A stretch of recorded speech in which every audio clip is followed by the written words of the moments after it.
Unfortunately, the Disneyland Resort is canceling reservations for their hotels all the way through the end of October at this point. So we report on this week to week, as always, where Disneyland pushes out cancellation notices to our hotel friends, people that may have booked a hotel reservation on the property. As of right now, unfortunately, it seems that those cancellations will extend all the way through to the beginning of November. As we come to find each time this happens, I don't know anyone that has booked a stay at the Disneyland Resort without the theme parks being open and only downtown Disney. But occasionally we'll see somebody who will leave a comment on one of our videos or who will notify us via the KingdomReportLive.com website that, hey, I had a reservation booked. I think I was just holding out, kind of hoping that eventually theme parks would reopen.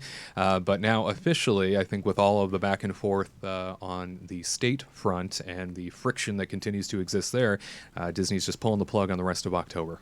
I feel like that's like the way it should be. Yeah. They can't open it within like 2 weeks. Right. And then I know like there was like the rumor that they're going to open in October 17th. So Sure. a lot of people like jumped in and started like booking reservations just to book them. Yeah. In like September or whatever. So now it's like come to fruition where they're like, yeah, nope, it's not happening. It's amazing how many rumors of potential openings there have been since July. Yeah. And how many times we've heard even internally how they fully expect there to be an announcement by this date. They fully expect there to be something happening here and there.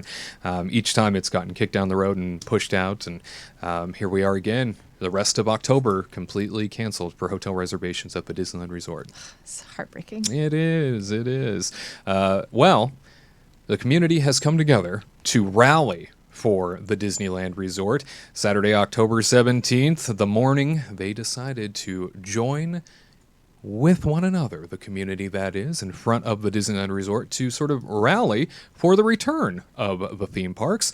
And a handful of individuals, probably close to 50 to 75 unique folks from not only the community but former cast members, people that are supporters of Disneyland in general, maybe super fans, perhaps individuals that have family members who are cast members. They all joined together too to come out and show their support for the Disneyland Resort theme parks reopening. I know that there's been a lot of discussion about how many people were going to show up to this, and it was kind of thrown together last minute by two individuals who have formerly worked for the Disneyland Resort, and they wanted to see that there was some support shown for theme parks reopening, and also to support the Magic Makers who no longer have a job, and for those who are waiting to hear if they have a job, obviously tying into the 28,000 person layoff that the Disney company issued here not too long ago. 28,000 employees laid off across the organization,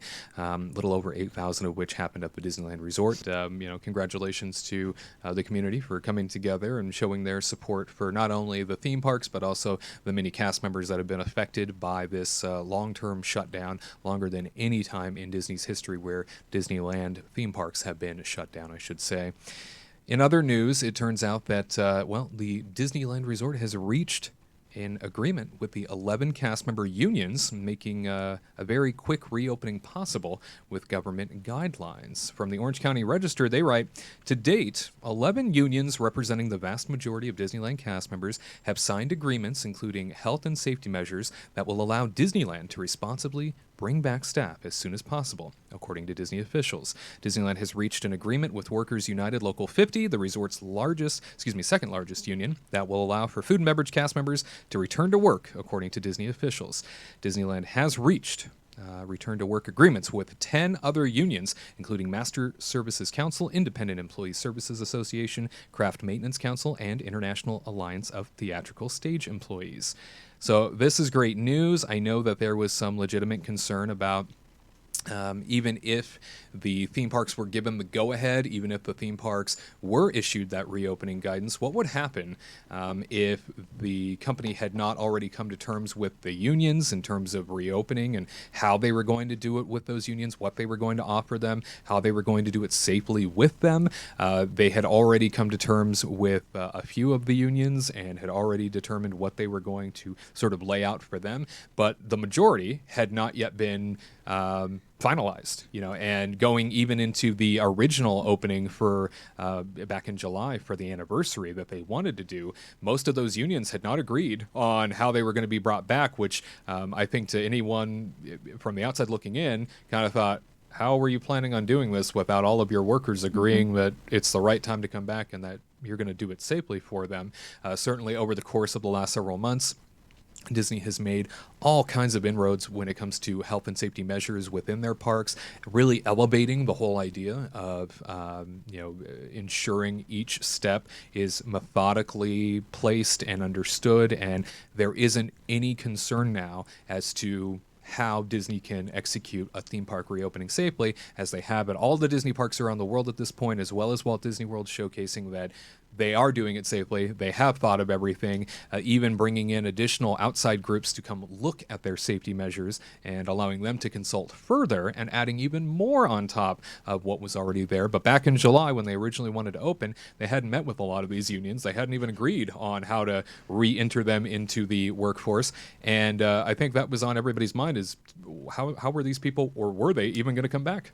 I feel like they weren't ready. I mean, now they're ready. Right. Everything is like perfect, but who are they going to hire? Yeah. Like, just trying to push people that they hire directly, like non-unions, to do other jobs, because then it goes against union contracts, and then they're going to get sued if they go against union contracts. So that would have been, like I said before, it would have been really silly of them to open in July, and they were like pushing things together. And now I'm curious what they agreed on a lot of these these unions. It makes you really wonder, what kind of agreements now that they were finally able to kind of like meet in the middle for, versus in September and like even in August and stuff, when they were trying to go back and forth. And so I'm excited. I'm excited to see what's going to happen, but I just want it. I want the unions and Disney to have fair, processing when it comes to cast members in the unions. So because some of them I've heard they're doing like some really shady stuff to people in certain locations, and then they're basing it off of like seniority, and you're fine if you're in this position, but you're not fine if you're in this position, and it's based off of seniority with groups of 3 other locations. Are you talking about layoffs, or what are you referring to? Come back. Oh, then you're going to get laid off to Got it. return. So it just seems kind of, what they were doing on one of the unions didn't seem right. It didn't seem fair. So I hope that they are fair with the unions and Disney to bring the right people back to the right areas. Because I would hate to see people getting laid off. I mean, and me, I'm going to say personally with Carthay Circle, they're getting hit hard right now, and it makes me feel heartbroken to see it. And I'm hoping that the unions have created a better system to get people back to where they want to be, versus the Blue Bayou coming into another restaurant where they don't want to be. They would rather just be at their own restaurant and whatnot. So I hope it works out. But I'm glad that they came to an agreement. So now we can just move forward and attack Newsom. It has gotten to the point where certainly Disneyland theme parks and the resort as a whole, from hotels to downtown Disney, when working with these unions, have finally gotten to a place where it seems like they can all mostly agree on stipulations and measures that have been put in place, and certainly hope that the unions are bringing people back the right way, as you mentioned, and doing it appropriately. At this point, it would just be nice to have guidance so that they could potentially bring somebody back, because you can talk about it all you want as to how to bring people back, but if there's no green light, it's not happening. So you're right. You turn to the state. I mean, it's a lot safer now. I mean, they put plexiglass like literally everywhere. Yeah. I mean, if you just like walk into the Esplanade and just like kind of peer into Disney California Adventure, you can see like plexiglasses are like literally everywhere. So the cast members are safe now. They didn't have those in July. Like you can go to a bench and they have like a plexiglass divider, so 2 different parties can sit down at the same bench to try to utilize space, because Disneyland doesn't have a lot of space. So it's safer now. So I'm like glad that they were able to do this, because before in July, I don't blame the unions for being like, nah, we're not coming back yet. Yeah, kind of being rushed into and without even being consulted. I almost think that there's a parallel here where the unions probably felt in July, kind of like how Disneyland is feeling now with the state. And that is Disneyland wasn't really in talks with the unions leading up to their wannabe reopening date of July.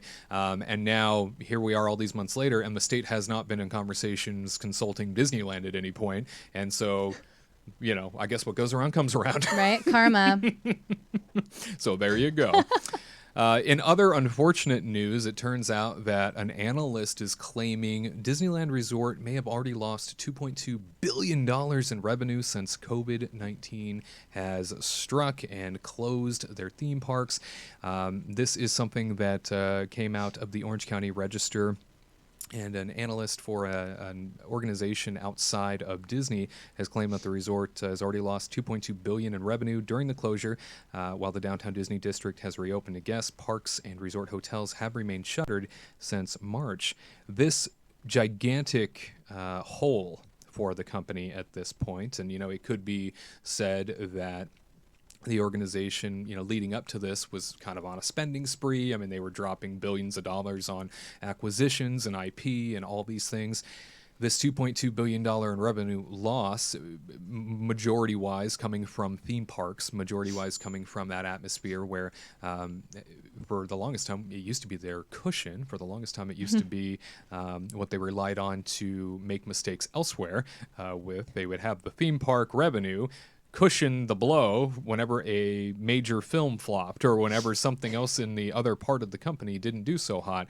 Well, without films right now and without your theme park revenue, and Disneyland specifically having lost potentially $2.2 billion in revenue, this is really painting a dark picture as to what the future of Disney is going to look like in terms of decisions they're going to have to make. In addition to that, a pretty dark future about the Disneyland Resort for projects that were being talked about in the future that are no longer being referenced, and then the handful of projects that they were already involved in that they're just going to get done because they were building them.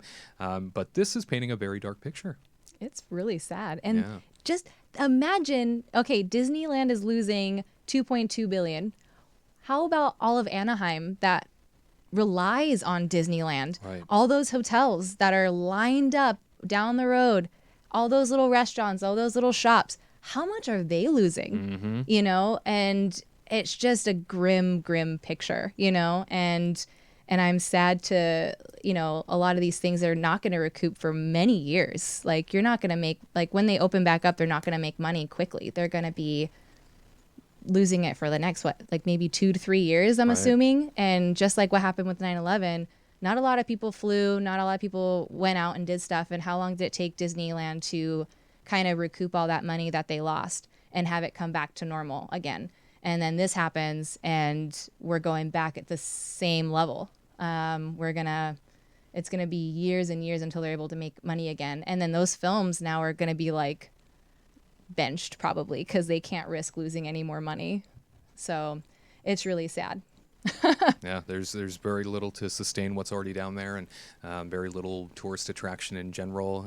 Fortunately, Knott's Berry Farm carrying on with their food festivals, which seem to be very popular and selling out. A lot of discussion as to whether or not Disneyland could do something like that. We've talked about that in long form before, and how they could sort of exploit that loophole of doing like a food festival or something retail based on Main Street or Buena Vista Street. It sounds like there might be some complications when it comes to union callbacks in that capacity, and people entering a theme park and ticket media, and it gets very complicated, and it's unfortunate because you think everybody would just, at this point, for those that are willing to and are comfortable with it, would just want to get back to work. But yeah, I know that there are politics and everything, and there's like ripples and and everything. One idea might sound great, but then you have to look at the ripple effect that's going to happen down the line. Like, I can say, oh yeah, like we've talked about it many times. Just open up. Everybody's going to pay to get in Disney just to buy a stupid churro, just to buy a pretzel that's filled with cheese. Like, everybody's going to pay for it. Take a couple pictures by the castle, send them along their way. But then there's always that ripple effect about, okay, well, there's food and beverage that's involved. The ticketing has to be involved, and all these other people. And Knott's Berry doesn't have a union, so they don't have to worry about that. It's kind of incredible to think also that, there may be a case, even though Disney is becoming sort of cash dry at this point because they've lost so much and they continue to lose so much. There's a discussion going on right now about, well, now knowing that so many of those businesses along Harper Boulevard, which have sort of landlocked the property, are going out of business, certainly they're up for sale. And, could Disney potentially purchase those businesses, or could they offer something to maybe perhaps lighten the load on the business owner that probably just wants to get out of there at this point, Yeah. and potentially use that space for further expansion down the line. But again, I don't think that enough time is spent on how bad Disney is probably hurting at the moment, just in terms of overall loss, and who knows what is still to come. There's probably ridiculous amounts of losses still ahead. And especially not knowing their future on the Disneyland front, no doubt that is, not having any sort of forecast be all that accurate because nobody knows what to expect. Honestly, I would be okay with the Runaway Railway being delayed 5 more years just so they can buy up property across the street. I'm okay with it. I mean, can you imagine if they tried to at least expand certain areas and try to create like another good hotel?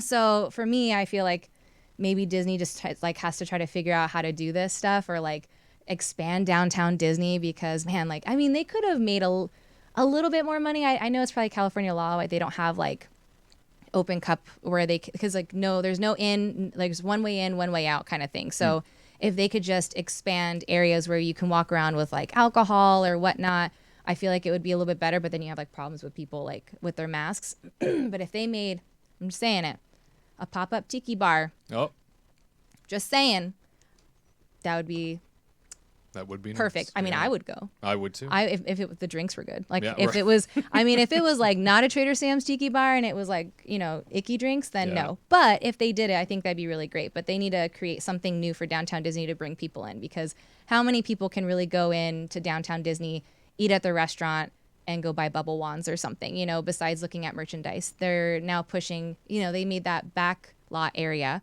for a store to make people buy more merchandise. But how much merchandise can people possibly buy? Right. And they're taking out, a one-of-a-kind Wonderground to put in Batu stuff because they're aching, and that they're aching, and they're like, please buy our Batu stuff. We have too much. And they're trying to, sell this stuff to people, and then Void is gone now. Right. So now I feel like they have to open up something interesting to utilize that space. So I'm hoping that there's like something cool to bring other people to come in, because there's really nothing to do there. So I feel like they need to find something to create cash. At any rate, leave it in the comments down below what you think we should be doing. Disneyland, that is. I say we. Who am I? What we as fans. We'll report to nobody. Right, yeah. What Disneyland should be doing when it comes to perhaps a food festival, perhaps opening up additional retail spaces. Should they open Main Street? Should they open Buena Vista Street? What do you think should be done to try and supplement things until they get that theme park reopening guidance? Let us know in the comments down below. We would love to take a look and perhaps talk about that more in a future broadcast. To all who come to this happy place, welcome.